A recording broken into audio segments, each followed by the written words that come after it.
नमस्कार, मी भाग्यश्री तुम्हा सर्वांचं आपल्या चॅनलमध्ये मनापासून स्वागत करते.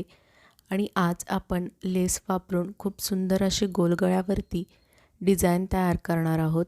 तर त्याकरिता इथे मी बॅकपार्ट कट केलेला आहे, ज्याची पूर्ण उंची आहे 13 इंच, शोल्डर आहेत 5 इंच, आर्म होल म्हणजेच इथे मुंडा आलेला आहे 5.5 इंच, छाती आलेली आहे 8.5 इंच आणि येथे कंबर बॅकडाट मिळून ती देखील आलेली आहे 8.5 इंच. आता इथे आपण वरच्या बाजूला आपल्या गळ्याची मार्किंग करूयात. तर इथे मला माझे रेडी शोल्डर 2 इंच हवेत, म्हणून मी अर्धा इंच मार्जिनचा घेऊन 2.5 इंचावरती एक मार्क केला. त्यानंतर टेपला त्याच पॉईंटवरती ठेवून घेऊन खालच्या बाजूला जी माझी गळ्याची उंची आहे ती येथे मी 9 इंच घेते आणि जी खालची गळ्याची रुंदी आहे ती येथे मी 3 इंच घेऊन व्हिडिओमध्ये दाखविल्याप्रमाणे येथे तुम्हाला एक बॉक्स तयार करून घ्यायचा आहे. तुम्ही मात्र तुमच्या अकॉर्डिंगलीच गळ्याची उंची आणि रुंदी घ्या. त्यानंतर आता तुम्हाला येथे व्हिडिओमध्ये दाखविल्याप्रमाणे आपण नॉर्मली जसा गळ्याचा गोलाकार ड्रॉ करून घेतो ना, सेम त्याच पद्धतीने येथे देखील तुम्हाला गळ्याचा गोलाकार ड्रॉ करून घ्यायचा आहे. त्यानंतर आता येथे तुम्हाला व्हिडिओमध्ये दाखविल्याप्रमाणे बॅक पार्टला ओपन करून अगदी मधोमध व्यवस्थितरित्या फोल्ड करून म्हणजेच दुमडून घ्यायचं आहे. आणि त्यानंतर येथे हाताने असं थोडंसं टॅप करून म्हणजेच थापून घ्या, जेणेकरून आपली ही डिझाईन पलीकडच्या साईडला देखील ट्रेस होऊन म्हणजेच उमटून येईल. त्यानंतर येथे तुम्ही पाहू शकता मी अस्तर आणि मेन फॅब्रिक घेऊन दोघांनाही अशा पद्धतीने राईट साईड म्हणजेच बरोबरीच्या बाजूवर बरोबरीची बाजू येथे मी ठेवून घेतलेली आहे. त्यानंतर येथे तुम्हाला व्हिडिओमध्ये दाखविल्याप्रमाणे संपूर्ण गळ्याची स्टिचिंग कंप्लीट करून घ्यायची आहे. इथे तुम्हाला जास्ती काहीच करायचं नाही आहे. आपली ही जी मार्किंग आहे त्याच मार्किंगवरती अगदी व्यवस्थितरित्या गळ्याला स्टिच करून घ्यायचं आहे. आणि येथे मी स्टिचिंग करत असताना व्हिडिओ काळजीपूर्वक पहा. माझी जी बोटं आहेत ती मी पसरून ठेवलेली आहेत, म्हणजे मला गळाचा आकार जसा वळेल तसं वळवायला इझी पडेल. त्यानंतर आता तुम्हाला इथे व्हिडिओमध्ये दाखविल्याप्रमाणे संपूर्ण गळ्याच्या आतील बाजूस थोडंसं जास्तीचं कापड ठेवून संपूर्ण गळ्याची कटिंग अगदी व्यवस्थितरित्या इथे तुम्हाला कंप्लीट करून घ्यायची आहे. त्यानंतर आपण हे गळ्याच्या आतील बाजूस जे जास्तीचं कापड ठेवलं होतं ना, त्याच कापडावरती व्हिडिओमध्ये दाखविल्याप्रमाणे छोटे छोटे कट्स देखील देऊन घ्यायचे आहेत. कट्स देत असताना एका गोष्टीची काळजी घ्या, तुमचे कट्स तुमच्या शिलाईवरती म्हणजेच स्टिचिंगवरती जाणार नाही याची. त्यानंतर तुम्हाला व्हिडिओमध्ये दाखविल्याप्रमाणे खालच्या बाजूला अर्धा इंच मार्जिन घेऊन स्टिच करून घ्यायचं आहे शेवटपर्यंत. इथे मला हा ब्लाऊज अर्जंट होता, त्यामुळे मी सेपरेटली आपण नॉर्मली जशी कमरपट्टीला स्टिच करतो तसं मी नव्हते करून घेणार. हे लवकर होईल म्हणून मी अशाच पद्धतीने स्टिच करून घेते आहे. असं स्टिच केलं तर आपल्याला कमरपट्टी सेपरेटली स्टिच करण्याची गरज भासत नाही. त्यानंतर इथे तुम्हाला व्हिडिओमध्ये दाखविल्याप्रमाणे हा जो आपला गॅप दिसतोय ना, त्याच गॅपमधून आपला हात पास करून हाताने असं राईट साईडला त्याला पलटी करून घ्यायचं आहे, म्हणजेच बरोबरीच्या बाजूवर त्याला इथे व्हिडिओमध्ये दाखविल्याप्रमाणे तुम्हाला पलटी करून घ्यायचं आहे. येथे मी तुम्हाला सांगितल्याप्रमाणेच त्याला राईट साईड म्हणजेच बरोबरीच्या बाजूवर पलटी करून घेतलं होतं. आता इथे आपल्याला संपूर्ण गळ्याभोवती टॉप स्टिच देऊन घ्यायची आहे, म्हणजेच दाबटीप द्यायची आहे. येथे तुम्हाला जास्ती काहीच करायचं नाही आहे. आपल्या गळ्याचा आकार जसा वळतोय त्याच आकारात अगदी व्यवस्थितरित्या त्याला शेवटपर्यंत इथे तुम्हाला स्टिच करून घ्यायचं आहे. आपल्यापैकी खूप जण व्हिडिओज पाहतात परंतु चॅनेलला सबस्क्राईब करत नाहीत, तर प्लीज असं नका करत जाऊ. चॅनेलला देखील सबस्क्राईब करत जावा. काय होतं ना, मला देखील समजत जाईल की हां, मी जे व्हिडिओज बनवते आहे ते तुम्हा सर्वांना आवडत आहेत आणि तुमच्या उपयोगात देखील येत आहेत. आणि जर अशी सबस्क्रायबरची संख्या वाढत राहिली तर मला देखील एक नवीन उमेद मिळते आणि त्याच नव्या उमेदीत मला तुमच्यासाठी असेच नवनवीन व्हिडिओज बनवण्याची प्रेरणा देखील मिळत राहते. तर प्लीज चॅनेलला सबस्क्राईब करून सपोर्ट करा. आणि त्यानंतर येथे कमरेच्या बाजूला देखील मी टॉप स्टिच म्हणजेच दाबटीप देऊन घेते आहे. येथे देखील तुम्हाला जास्ती काहीच करायचं नाही आहे.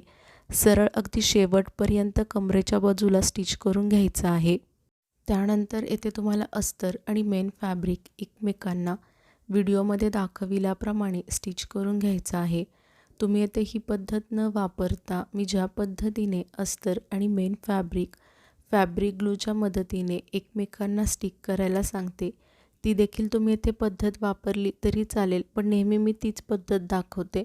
म्हणून आज ही तुम्हाला पद्धत दाखवते जेणेकरून जे अगदी नवीन शिकणारे आहेत त्यांना देखील ही पद्धत क्लिअरली लक्षात येईल. त्यानंतर येथे तुम्हाला व्हिडिओमध्ये दाखविल्याप्रमाणे हे जे जास्तीचं कापड दिसते ना त्याला कट करून घ्यायचं आहे. तुम्ही जर येथे अस्तर आणि मेन फॅब्रिक एकमेकांना फॅब्रिक ग्लूच्या मदतीने स्टिक केलं असेल तेव्हा देखील जे जास्तीचं कापड उरतं ना त्याला देखील तुम्हाला इथे अगदी व्यवस्थितरित्या कट करून घ्यायचं आहे. त्यानंतर हे जे आपले दोन्ही बॅकडाट आहेत त्याला तुम्हाला अगदी व्हिडिओमध्ये दाखविल्याप्रमाणे व्यवस्थितरित्या स्टिच करून घ्यायचं आहे. इथे मी तुम्हाला एकच बॅकडाट स्टिच करून दाखवते आहे. सेम तुम्हाला दुसऱ्या साईडचा देखील बॅकडाट अशाच पद्धतीने स्टिच करून रेडी करायचा आहे. त्यानंतर इथे तुम्हाला व्हिडिओमध्ये दाखविल्याप्रमाणे गळ्यापासून या डिझाईनला स्टार्ट करायचं आहे आणि इथे मुंड्याच्या आकारावरती त्याला एंड करायचं आहे. बघा इथे मी त्याला आणखीन थोडंसं डार्क करून घेते जेणेकरून ते तुम्हाला क्लिअरली लक्षात येईल. आणि त्यानंतर इथे तुम्हाला व्हिडिओमध्ये दाखविल्याप्रमाणे बॅक पार्टला अगदी मधोमध फोल्ड करून घ्या, म्हणजेच दुमडून घ्या आणि त्यानंतर इथे हाताने थोडंसं टॅप करून म्हणजेच थापून घ्या जेणेकरून ती डिझाईन इथे देखील ट्रेस होऊन म्हणजेच उमटून येईल.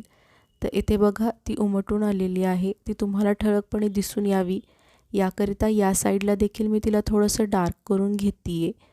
त्यानंतर आता इथे मी जी आपली समोसा लेस असते ना ती घेतलेली आहे गोल्डन कलरची आणि तिला स्टिच करत असताना हा जो आपण आकार नवीन डिझाईनसाठी ड्रॉ केला होता ना त्याच्याच थोडं अगदी वरच्या बाजूला व्हिडिओमध्ये दाखविल्याप्रमाणे ठेवून घेऊन मग पुन्हा इथे जसा आपला गळ्याचा आकार आहे ना त्याच आकाराच्या कडावरती अगदी व्यवस्थितरित्या ठेवून घेऊन त्याला संपूर्ण गळ्याभोवती जोपर्यंत आपला तो दुसऱ्या साईडचा आर्म होल म्हणजेच मुंड्याचा शेप येत नाही ना तोपर्यंत त्याला तिथपर्यंत स्टिच करत जायचं आहे. येथे बघा व्हिडिओमध्ये दाखविल्याप्रमाणे आणि येथे देखील आपण जो हा डिझाईन आखले होते ना नवीन त्याच्या थोडंसं वरच्या बाजूला आल्यानंतर त्याला कट करून घ्यायचं आहे. जर आपल्याकडून एक्स्ट्रा झालं तर ते आपल्याला कट करता येईल, पण कमी पडलं तर मग तो एंडिंगला जेव्हा आपली डिझाईन रेडी होईल तेव्हा त्या ठिकाणी गॅप क्रिएट होईल. तर तो गॅप आपल्याला नको आहे म्हणून आपण थोडंसं वरच्या बाजूला एक्स्ट्रा ठेवून घेतो आहे. येथे बघा या साईडला देखील हा जो आपला डिझाईनचा आकार आला होता ना त्याच्याच थोडंसं वरच्या बाजूला मी तुम्हाला सांगितल्याप्रमाणे या लेसला स्टिच करून घ्यायचं आहे अगदी व्हिडिओमध्ये दाखविल्याप्रमाणे. त्यानंतर सेम मी तीच लेस घेतलेली आहे, पण तिला स्टिच करत असताना ते ह्या दोघांचे जे तीत आहेत म्हणजेच जे समोसाचा आकार दिसतो ना त्रिकोणचा तो एकमेकांसमोर येईल अशा पद्धतीने तुम्हाला ठेवून घ्यायचा आहे व्हिडिओमध्ये दाखविल्याप्रमाणे. आणि थोडासा मध्ये गॅप ठेवा म्हणजे आपलं जे मेन फॅब्रिक होतं ते या दोन्ही लेसमधून दिसून येईल जेणेकरून जेव्हा आपली डिझाईन संपूर्ण रेडी होईल तेव्हा ते शेवटी खूप छान दिसेल.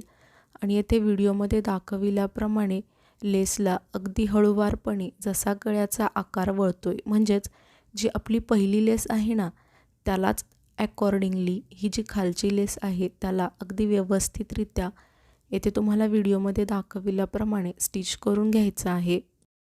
त्यानंतर पुन्हा मी तीच लेस घेतलेली आहे आणि तिला स्टिच करत असताना गळ्याच्या वरच्या बाजूने सुरुवात करून मग खालच्या बाजूला जसा आपला गळ्याचा आकार वळतोय म्हणजेच आपण जो मुंड्याच्या साईडला आकार ड्रॉ केला होता ना हा बघा त्याच आकाराला फॉलो करत या लेसला ठेवून घेऊन व्हिडिओमध्ये दाखविल्याप्रमाणे अगदी शेवटपर्यंत म्हणजेच मुंड्याच्या आकाराच्या शेवटपर्यंत व्यवस्थितरित्या स्टिच करून घ्यायचं आहे. तुम्ही जर अगदी नवीन शिकणारे असाल तर थोडंसं थांबून मग पुन्हा त्याला जो आपला बॅक पार्ट आहे ना त्याला टर्न करून म्हणजेच वळवून घ्या आणि मग नंतर पुन्हा तो जो आपण आकार ड्रॉ केला आहे त्याच आकारावरती या लेसला ठेवून घेऊन संपूर्ण आकाराभोवती या लेसला व्हिडिओमध्ये दाखविल्याप्रमाणे येथे तुम्हाला स्टिच करून घ्यायचं आहे.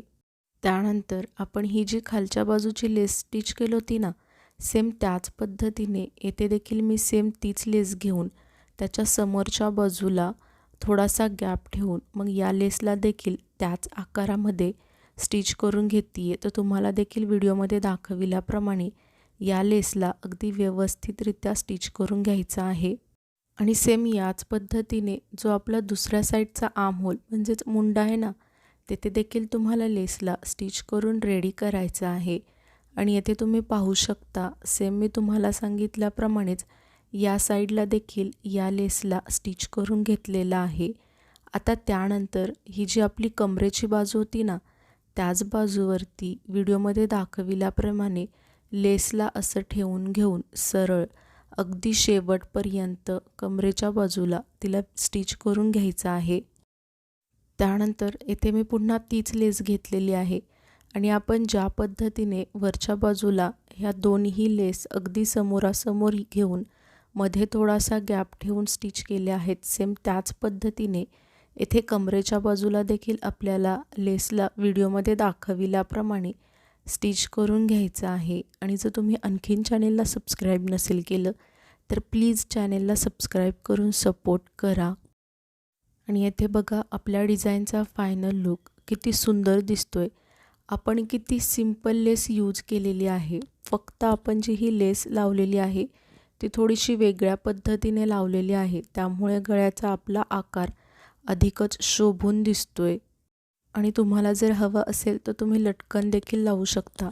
मला नको होते त्यामुळे मी असंच नॉर्मल ठेवलेलं आहे. व्हिडिओ अगदी शेवटपर्यंत पाहिलात यासाठी तुम्हा सर्वांचे मनापासून खूप खूप धन्यवाद.